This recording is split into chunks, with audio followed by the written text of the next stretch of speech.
কিউইদের দেশ থেকে বহুদূরের নেপালেও ছড়িয়েছে সেই আতঙ্ক।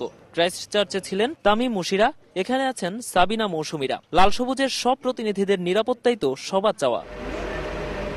তবে এখানটায় অবশ্য চিন্তার কিছু নেই। বিরাটনগর সীমান্ত এলাকা হওয়ায় নিরাপত্তা নিয়ে বেশ কড়াকড়ি। মাওবাদী হামলার ঘটনা থাকায় বেশ সতর্ক আয়োজকরা। অনুশীলন কিংবা মাঠে খেলতে যাওয়ার আগে সার্বক্ষণিক থাকছেন নিরাপত্তারক্ষীরা। সব মিলিয়ে নিরাপত্তা ব্যবস্থা নিয়ে বেশ সন্তুষ্ট সবাই। মেয়েরা যারা আমাদের সাথে আছে সবাই সুস্থ আছে এবং এই সিকিউরিটির ব্যাপারটা সেটা আমরা ইনশাল্লাহ ভালো পাচ্ছি।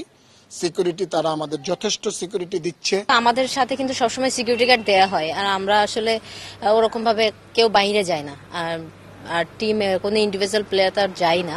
যদি দরকার হয় কোচেরা যান, ম্যানেজার আছেন ওনারা যায়, তবে ওনাদের সাথে সিকিউরিটি গার্ড পাঠানো হয়।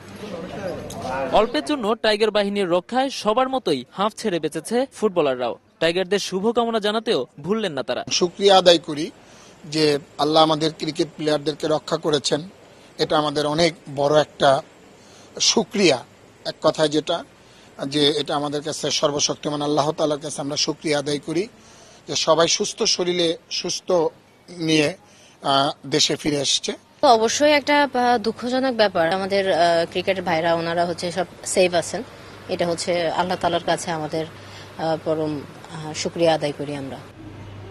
বিশ্বের বুকে লাল সবুজ পতাকা যারা উঁচিয়ে ধরেন তারা নিরাপদ থাকুন, এমনটাই সবার চাওয়া।